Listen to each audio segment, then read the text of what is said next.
آج سلطان الہند غریب نواز کے عرس کا مقصد صرف یہ نہیں ہے کہ آپ جائیں اور ایک چادر چڑھا دیں مہنگی، پھول چڑھا دیں.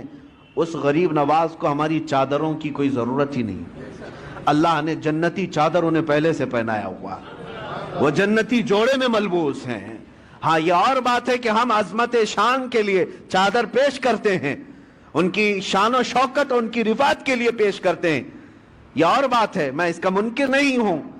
لیکن اگر تم یہ سمجھتے ہو کہ چادر پیش کرنے کے بعد ہی میری ذمہ داری ختم ہو گئی، یہ تمہاری خام خیالی ہے.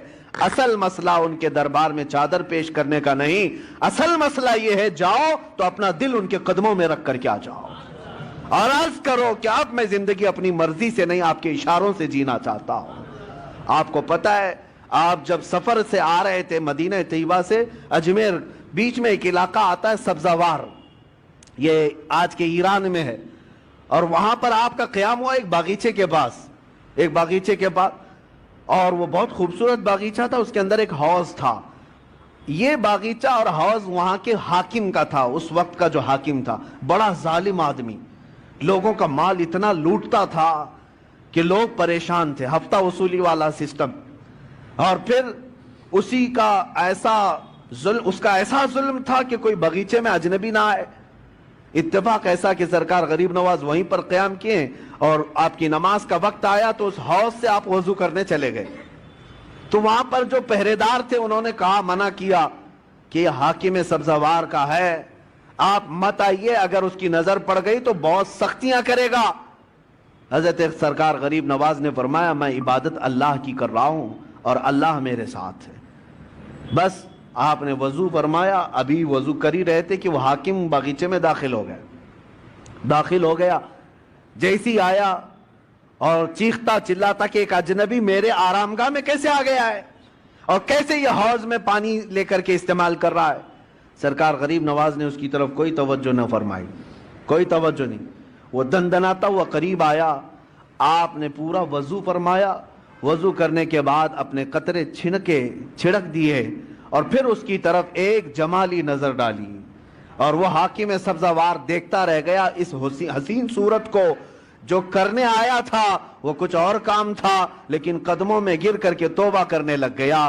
کہا کہ آپ جس وقت یہاں آئے مجھے پتا نہیں تھا، لیکن اب جس وقت آپ میرے دل میں آئے ہیں، عزم کرتا ہوں کہ زندگی بھر مجھے اپنے دامن سے دور نہ کریں. میرے عزیزو، سلطان الہند کے پاس آئے، لیکن حاکم سبزوار جو تھا غریب نواز کے قدموں میں گر کر معافی مانگا، توبہ کیا. اور اتنا ہی نہیں بلکہ واپس جانے کے بعد زندگی بھر لوٹی ہوئے مال کو سب کے اصل مالکوں تک پہنچایا، سب کو لوٹایا اور اپنا گھر بار بھی بیچ دیا. تب سرکار غریب نواز کے پاس آیا، کوئی نظر و نیاز لے کر کے نہیں، کوئی تحفہ تحائف لے کر کے نہیں، بلکہ آیا اور کہا، اب آپ کا یہ غلام سب دے کر کے آیا ہے، سوائے دل کے اب کچھ نہیں رہ گیا، وہ میں آپ کے پاس لے آیا ہوں. سلطان الہند غریب نواز نے قبول فرمایا، بیعت ارادت میں ہی نہیں بلکہ اپنے عظیم خلفاء میں اس کو شامل فرمایا، خلافت عطا کی. بعد میں تاریخ میں موجود ہے سبزوار کے اللہ تبارک و تعالیٰ نے سبزوار کے ان کو قطب بنایا، اپنے وقت کے قطب تھے. کہاں ظلم و ستم کی داستان رکھنے والا، کہاں قدموں میں آ کر کے دل دینے والا اللہ کی ولایت حاصل کر جاتا ہے. میں یہی عرض کرنا چاہتا ہوں، تم تحفے تحائف اپنی جگہ پر جاؤ، اپنا دل قدموں میں رکھ کر کے آؤ، عرض کرو کہ سرکار مجھے اپنے ساتھ لے لیں، آپ ایک اشارہ فرمائیں میرے دل کی اصلاح ہو جائے. پھر اگر غریب نواز قبول فرما لیں، یقیناً زندگی کی کایا ہی پلٹ جائے گی، ایک نیا انقلاب دیکھنے کو ملے گا.